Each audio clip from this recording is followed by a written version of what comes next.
This is TWiT. It's time once again for Chris Marquardt, our photo guy. Chris is a photographer, leads wonderful workshops at discoverthetopfloor.com, hosts one of the best photography podcasts I know of, Tips from the Top Floor, and he joins us every week to help us get better photos. John brought in, John, my studio manager, is all excited because he's going up to Oregon in 4 weeks for the total eclipse.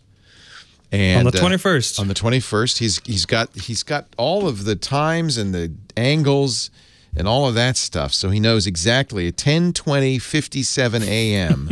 It'll be at Solar Max, and it'll stay there for 2 minutes and 4 seconds. So and that's not too bad. He's ordered the lens. Well, he's borrowing my 70-200 lens plus a 2x extender, right? So he can go up to 400, and he's already ordered the neutral density filter to protect his eyes and the camera from the sun's rays. It's a ND1000, so you can barely see through it. But we were talking about filters, and he said he paid $15 for this. And you said you can buy $200 ND. Oh yes, you can. Yes, you can. Is there a difference? Filters, it comes usually down to how straight they are and how well they are coated. The coating, the non-reflective coating on the filters. Multi-coated filters are more expensive than single-coated filters, or uncoated filters, and that in turn might influence how the reflections work out, like stuff coming in through the filter onto the front element being reflected back out and back in through the filter, which might in some situations give you ghost images. So there's you know, I'm not a fan of filters. Well, and this came up.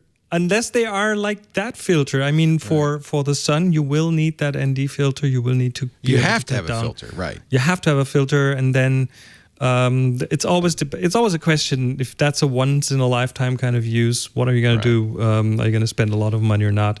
I would say give it a shot, give it a try. You can practice that on the actual sun, because you can do it again in 20 years. Eclipse, I guess you're right. You could try it now.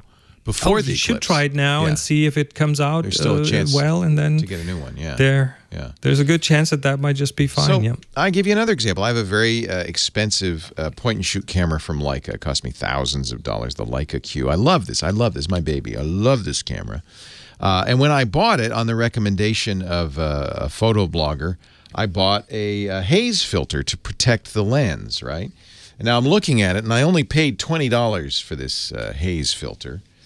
And now I'm thinking I probably should take it off. I mean, this is a very fancy lens. It's like a lens. Am I ruining my pictures with this filter? Well, again, it depends on the filter. In most cases, if it's not one of the real cheap ones, you should be fine. $20 seems pretty cheap.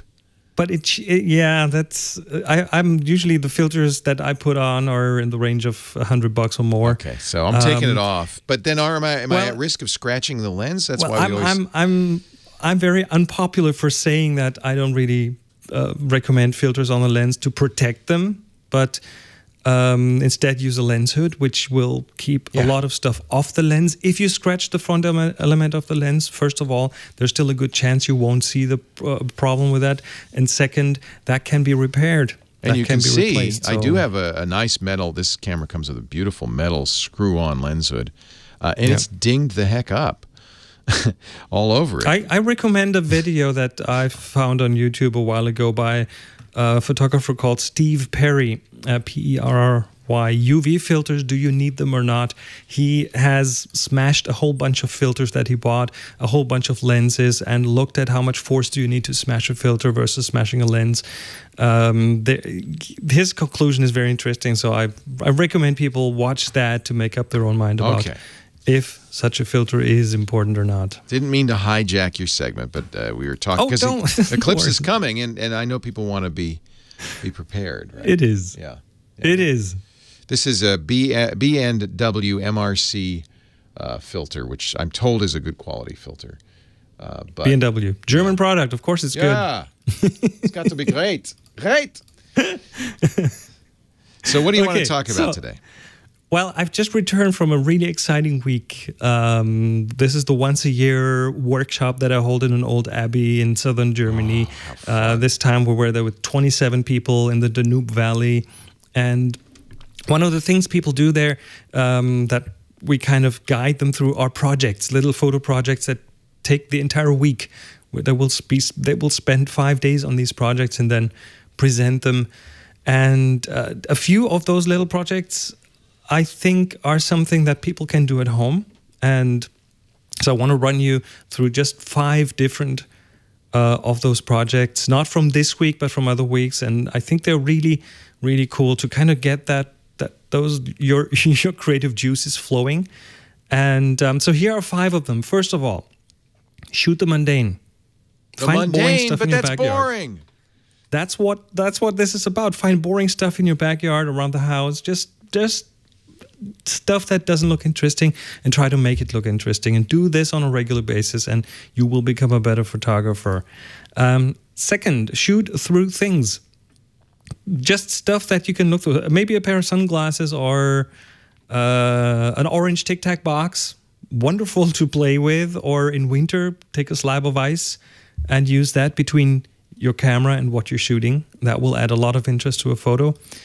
You can, while we're talking about ice, you can freeze things. I've seen people freeze flowers in water in the fridge or in the freezer. You might want to use like distilled water to help keep the bubbles out. And then shoot that with a flash that you take off the camera, so it doesn't come straight from the camera. Makes for very interesting light. And the 5th one, which I find really, really helpful, is, and it's painful at the beginning, but if you do it a while, it'll actually be really helpful, is taking the wrong lens for the job. If you think, oh, I want to do portraits. I want to do portraits. I need a longer lens for that to make a nice bokeh, a nice out of focus background. You do that with a wide-angle lens, or go to the zoo with a wide-angle lens instead of your telephoto lens, because that will force you outside your comfort zone. That will force you to think outside the box and do things that you would never do. You would never go and shoot those lions in the zoo with 24 millimeters. You probably use 200 millimeters or 300 millimeters for that. So this is about breaking out of your conceptual box, I guess. Exactly. Yeah. So take the wrong tool for the job, and that could be anything in your photography, but lenses are pretty much a prime example there. Take the wrong lens for the job. Landscape photography, you might want to go wide angle. Hey, just bring the telephoto lens for an entire weekend for landscape photography. Challenge your eye. You will be surprised. You'll be surprised. That sounds like fun. Yeah, is this definitely encoded anywhere, or do you have a website or anywhere I can? No, you'll find a lot of these kind of little hints online if you Google photography project. A 6th one that I really recommend is, these 360 projects where people want to go out every day and shoot a photo every day of a year, which is like, oh wow, that's a long time frame to do. Try the 50 by 50 by 50 project. Take 50 pictures on 50 consecutive days using only a 50 millimeter lens. Ooh, the nifty 50. And that for 50 days, 50 photos, that's kind of that's under 2 months, so you can really kind of do it. And then a bonus, put the results of your project in a photo book, and then give that to someone you like. Oh, I love it. Better than a mixtape. Chris Marquardt, you'll find him at discoverthetopfloor.com, and here every week helping us. What's our assignment this week? I forgot. The assignment is joy. Joy. J-O-Y, joy. Take a picture illustrating the word or concept joy, tag it with the word joy, and upload it to our Flickr group, the Tech Guide group on Flickr. And we're actually on a couple of weeks out from an assignment review. Chris will pick 3 and talk about them on the radio. Thank you, Chris.